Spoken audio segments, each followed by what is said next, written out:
Salve, salve, pessoal! Continuando aí o vídeo pós-proclamação da República, nós analisaremos agora os governos dos dois primeiros marechais, ou seja, a República da Espada, beleza? Então, olha só, você tem aqui o primeiro presidente da República do Brasil, da República dos Estados Unidos do Brasil, o Marechal Deodoro da Fonseca, alagoano, tá? Cuja carreira militar tudo tem a ver com a figura e personalidade de Dom Pedro II, tá? Participou ativamente da Guerra do Paraguai, inclusive o título de marechal é oriundo disso aí. Até então ele era apenas e tão somente um oficial das tropas brasileiras, até a formação do exército durante o período da Guerra do Paraguai. Quando do golpe da proclamação da República e o estabelecimento desta, ele acaba tomando para si o poder como governante provisório, governante de caráter provisório. No entanto, acaba permanecendo no cargo depois da eleição em 1891. Até aí tudo bem. Só que o Marechal, ele era um cara extremamente monarquista, tá? Viveu a sua vida inteira dentro de uma monarquia, como grande parte desses republicanos, era amigo pessoal do imperador, conforme eu já citei no outro vídeo, e para piorar a situação, pouco conhecia do funcionamento de uma república. E a nossa república em particular, ela é uma cópia bem mequetrefe da República Norte-Americana. Então você tem toda a divisão em três poderes, executivo, legislativo, judiciário, como permanece até hoje. Então, nesse caso, nesse sentido, o presidente da República, ele não é rei, ele não é imperador, né? Então, ele depende do funcionamento bom dos outros poderes para poder governar. Aí, tudo bem? O detalhe é que ele não estava acostumado a isso. Dentro da caserna, como se chamava antigamente os quartéis, ele dava as ordens e o pessoal obedecia. Ele é o mais alto posto dentro do exército. E acostumado a dar ordens sem ter que, no caso aí, perguntar nada a ninguém, se estava certo ou se estava errado, se estava correto ou equivocado, o Marechal Deodoro batia de frente contra o Congresso Nacional. Por quê? O presidente dá uma ordem, essa ordem, ou esse decreto, ou essa medida provisória, vão passar pela aprovação ou não do Congresso, tá? O resultado disso... Nas primeiras vezes em que os decretos presidenciais não passavam pelo Congresso, ele ameaçou de fechar o Congresso. Essa ameaça de fechamento do Congresso acabou descontentando vários setores da sociedade brasileira de caráter republicano. Repare que até agora eu não falei de povo, porque o povo nem sabia o que estava rolando, tá? Para eles, nada assim muito sério tinha mudado. Aliás, nada tinha mudado, tá? E o resultado disso aí, o que é? A briga política entre as Forças Armadas e o Congresso Nacional acabou levando a um racha das próprias Forças Armadas. A Marinha de Guerra brasileira, muito leal ao imperador, percebeu nesse momento uma possibilidade, tá, não muito remota, de promover uma revolta. Tá? E já que o presidente não respeita a Constituição que ele próprio assinou, porque ele era o governante provisório quando a Constituição foi aprovada e promulgada, a Marinha acaba fazendo o quê? Uma revolta. Então, já de início, você já tem a primeira revolta contra o poder do Marechal Deodoro, que é a primeira revolta da Armada. E a exigência dessa galera aqui, no Rio de Janeiro, era bem clara. Ou o presidente renuncia, ou ele cumpre a Constituição, ou os amotinados bombardeariam o Rio de Janeiro. Curto e grosso assim. O Deodoro, veterano e sabendo que a Marinha não era, do ponto de vista dele, né, uma força militar que poderia ser questionada devido ao seu poderio que ainda adivinha do período imperial, o que ele faz? Ele acaba pedindo o boné, renunciando. E a sua renúncia acaba colocando o país numa situação complicada. Por quê? O que dizia a nossa Constituição? Caso o presidente governasse menos da metade do mandato estabelecido, que era de 4 anos, ó, os 4 anos aqui, era convocada uma nova eleição. O vice-presidente faria esse intermédio para eleger o próximo presidente. Só que o Floriano, o vice, não fez isso. Ele acabou se utilizando, tá, do mandato, tá, e acabou prometendo a convocação das eleições, coisa que ele nunca o fez. Tá? Então, o ano de 1892, o pós-revolta da Armada e pós-renúncia de Deodoro, foi aquele ano de enrolação. Tudo bem que não era muito fácil você convocar eleições naquela época. Afinal de contas, você hoje tem a internet, tem esse canal no YouTube, tem a imprensa televisiva, tem o rádio. Nada disso na época existia. Tá?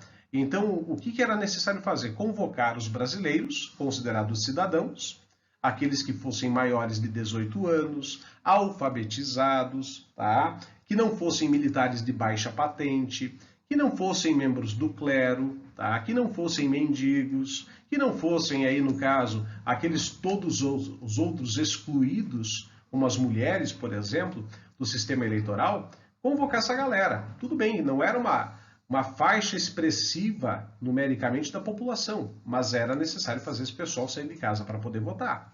Beleza. E o Floriano vai cozinhando isso em banho-maria, em 1892. Quando começa o ano de 93, aí foi a gota d'água. Começam a pipocar revoltas novamente contra o poder no Brasil, contra o poder executivo no Brasil. Por quê? Temia-se que Floriano rasgasse a Constituição, como de fato ele irá rasgar mais tarde, e continuasse no poder indefinidamente. Com isso, a Marinha de Guerra novamente acaba começando uma nova revolta, é a segunda revolta da Armada, essa mais bem articulada, comandada pelo almirante Custódio de Melo, um opositor de Floriano, tá? E mais que isso, um opositor do próprio sistema republicano da forma como ele estava sendo gerenciado. Existem formas de republicanismo? Existem. Brasil, República Federativa, ou seja, dividida em estados, federações. Estados Unidos, República Federativa e Federalista, que é o que defendia o Custódio de Melo, com os estados tendo uma autonomia em relação ao poder central. Ou seja, os estados, eles compõem a federação, mas têm autonomia, uma relativa independência salutar para governar conforme suas necessidades básicas. Tá claro? Com isso aí, Custódio de Melo aproveita-se da situação e promove a revolta da Armada, a segunda. E nessa aí a promessa é a mesma, ou Floriano cumpre a Constituição, ou ele renuncia, ou bombardeia-se o Rio de Janeiro. O que aconteceu? Floriano desafiou a Marinha, o que não era um sinal de muita inteligência, mas enfim, desafiou a Marinha e disse que a bala que viesse iria voltar, como de fato foi. O Rio de Janeiro é bombardeado, tá? No caso aí, atacado pela Marinha de Guerra do Brasil, e com isto o Floriano faz a bala voltar, mas não com uma reação militar. Existiu essa reação militar, porém a reação dele foi na base da inteligência. O que ele fez? Ele exonerou os militares de alta patente revoltosos, colocando os marinheiros numa sinuca de bico. Por quê? Se eu obedeço ordens de alguém que foi exonerado, esse alguém já não é parte das Forças Armadas e eu sou um desertor. E a corda sempre arrebenta de qual lado? Do almirante? Não, é do marinheiro. O que acontece então? Racha na marinha. E com isto, então, o Custódio de Melo se viu forçado a embarcar num navio português, tá? E ir em direção ao Rio Grande do Sul, onde, no mês de janeiro de 93, já havia estourado uma outra revolta contra o Floriano, a revolta ou Revolução Federalista. Aqui no Sul, né, você que está assistindo em outras partes do Brasil ou em outras partes do mundo, né, o pessoal de Angola e Moçambique que acompanha o canal, gente, aqui na região sul do Brasil, Santa Catarina, Paraná, onde eu estou, o Rio Grande do Sul, ela também é chamada de Guerra das Degolas, e não é à toa, tá? Repare aqui, nos protagonistas, você tem de um lado o federalista Gumercindo Saraiva, do outro lado, o presidente do estado do Rio Grande do Sul, que é como eram chamados os governantes dos estados na época, hoje nós chamamos de governadores. na época eram presidentes do Estado, tá? Que é o senhor Júlio de Castilhos, um dos caras que acaba formando um estilo de política que mais tarde o Getúlio Vargas vai dar continuidade, tá? Uma espécie de populismo, tá? O que acontece? O Gumersindo Saraiva lidera o grupo dos chamados Maragatos. O nome Maragato corresponde à região da Maragataria, região fronteiriça do Rio Grande do Sul com o Uruguai, uma fronteira indefinida que já gerou diversos problemas para o Brasil. Repare na época do Segundo Reinado, a Guerra da Cisplatina, tá? A Revolução Farroupilha, tá? E por aí vai. É uma região de fronteiras meio que confusas. Do outro lado, os florianistas do Júlio de Castilhos, tá? Que eram chamados de pica-paus, por conta de um lenço vermelho que utilizavam no pescoço. Perfeito? A guerra entre maragatos e pica-paus, como eu falei, é chamada de Guerra das Degolas. Por quê? Repare na imagem aí do chamado Adão o Degolador, tá? Um paraguaio que foi até o Rio Grande do Sul para degolar brasileiros favoráveis ao Floriano.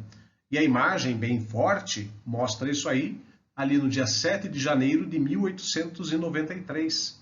Perfeito? Ou seja, bem no comecinho do ano. Tá?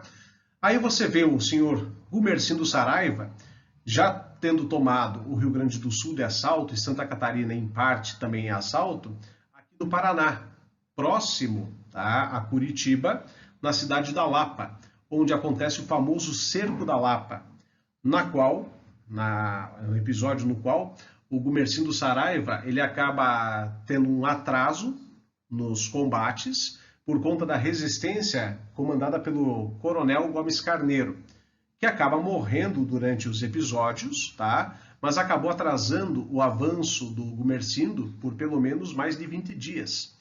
Quando ele chega em Curitiba, capital então do estado do Paraná, o presidente do estado, o senhor Vicente Machado, acaba se evadindo. Ele acaba indo para uma cidade próxima, sua cidade de origem, a cidade de Castro, tá? E isso faz com que Curitiba fique à mercê dos maragatos, tá? E nesse episódio, você já tem a união do Custódio de Melo, que tinha desembarcado no Rio Grande do Sul, lembra? Que acaba indo até Paranaguá, cidade portuária do Paraná, e reunindo-se com o Gumersindo Saraiva em Curitiba, tá? E os dois acabam marchando em direção ao Palácio do Governo, tá? Que fica na região central da cidade de Curitiba, que era uma cidade pequena na época, uma cidade pequena, modesta, com comerciantes e ervateiros. Só não foi arrasada a cidade de Curitiba por conta da atuação desse senhor aqui, o Barão do Cerro Azul, o Ildefonso Pereira Correia, que acaba assumindo as rédeas do Estado na ocasião do conflito e, por conta de assumir as rédeas do Estado, negocia com o Gumersindo Saraiva o não saque, estupros e pilhagens em Curitiba. Com isto feito, Gumersindo segue em direção a Bocaiúva do Sul, cidade próxima aqui na região atual de metropolitana de Curitiba, onde acaba encontrando com as tropas regulares do Marechal Floriano, que acaba então vencendo aos maragatos e fazendo com que estes recuassem até Santa Catarina. Quando chegam em Santa Catarina, encontram-se na Ilha do Desterro e lá acontece uma carnificina. A derrota eminente dos maragatos acaba levando, primeiramente, a imposição de um nome para a Ilha do Desterro, Nossa Senhora do Desterro, para Florianópolis, a cidade de Floriano. Você que se prepara em vestibulares, principalmente o pessoal que vai fazer a Federal de Santa Catarina, cuidado, porque já caiu em prova se Floriano Peixoto, é catarinense, nascido em Florianópolis. Não, ele é de Maceió, Alagoas, assim como Deodoro, também é alagoano, tá? Por que Florianópolis? Pela derrota dos maragatos na região e imposição desse nome para força do Marechal de Ferro, como ficou conhecido Floriano Peixoto, o consolidador da República, como falam aí os defensores da historiografia tradicional. Tranquilão? Já o Barão do Cerro Azul, coitado, este foi alvo de uma conspiração do próprio Vicente Machado, que quando retorna a Curitiba, acusa o Barão do Cerro Azul por ter negociado com os maragatos, os derrotados, né, como sendo traidor do Estado e da Federação. e acaba ele colocando o Ildefonso e outros que defendiam a paz, e não um lado ou outro, e sim a paz, o centro da situação, acabam embarcando-os num trem em direção a Paranaguá. Durante a viagem, no entanto, eles são surpreendidos com uma execução sumária. E o Barão do Cerro Azul não apenas é morto por mando de Vicente Machado, tá? Como as suas propriedades, que não eram poucas, ele era considerado um dos homens mais ricos do Brasil, ele era um ervateiro, produtor de erva mate, tá? São confiscadas pelo governo do estado, tá? Ou seja, acaba a viúva e os filhos dele padecendo por conta do preço que ele pagou pela paz que ele acabou fornecendo aos brasileiros de Curitiba. Perfeito? Aquele abraço a todos.